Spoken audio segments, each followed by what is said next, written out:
Hello guys and welcome back to my YouTube channel. My name is Mihlali. Please do not forget to subscribe, like and also share this video. So Mihlali has put a formal apology on her Insta stories. This comes after the influencer went on a rant and exposed brands such as Vodacom and others for failing to pay her. Mihlali then later revealed that the brands had later paid her after she tagged and shamed the brands.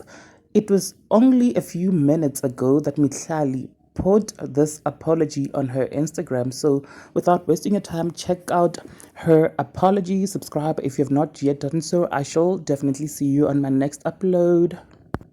Hey my loves, so I just wanted to take a moment to sincerely apologize to you guys for what you exposed to this morning. It's very unfortunate that it had to get to that point, but once you've exhausted your options, what else can you resort to?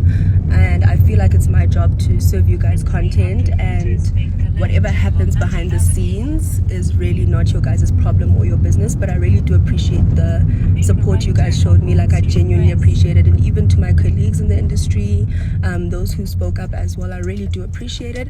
Hopefully we can get to a point where we all respect each other more, and hopefully brands can pride themselves in upholding their end of the deal once the content has been delivered, you know. So yeah, sincerest apologies. I'm sorry you guys had to see that side of me. Hopefully it never has to come out again. Love y'all.